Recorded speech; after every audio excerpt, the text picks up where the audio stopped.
Hello friends, Julie Gualandri here with the Julie G Homes Group at Austin Portfolio Real Estate with your Real Estate Minute for October 2024.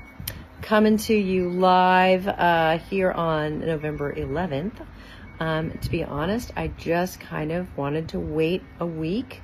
I normally will report out closer to the beginning of the month, but we did have an election on the 5th. And there was, just a lot going on last week, and it wasn't clear. There really weren't any clear trends to report. And I got to say, it's November 11th, and I don't think we have any clear trends to report this week either. But I did want to reach out, as I always do, give you my opinions. And I would say, interest rates they had floated up to around 7. And the Fed did cut rates at 25 basis points, which is great, last week, right after the election. So in general, that's going to start, they'll be doing easing. That's what that's called, when they start bringing rates down. And, a lot of people had said and opined that the Fed had their thumb on the scale, sort of trying to hold things back. And now they'll be easing. So we'll see at what rate they start to do that.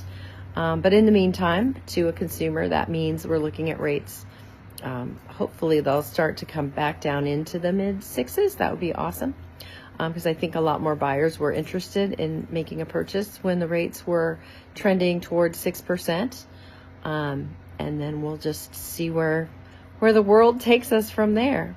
The other fundamentals of the market have not changed. We're heading into a quieter season of the year.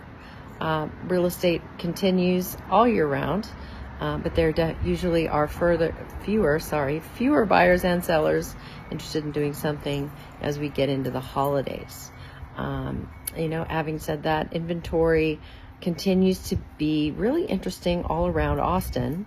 There are parts of Austin where buyers and sellers have just checked out and there's very little inventory.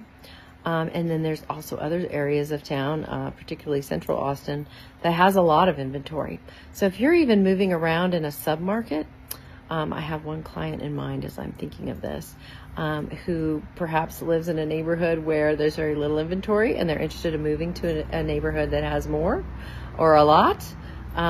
You can have that sort of, usually you have to leave a market, like go from state to state, to have fun being a buyer and then also have fun being a seller, because usually one or the other is less desirable. But I think right now is a unique opportunity, if you're going to move around, to talk to me about what's going on in the market you're intending to move to, as well as the one you're in. So I'll leave you with that. That's all I have for today. And we'll see, what we have as we roll into December. Take care and let me know if you have any questions.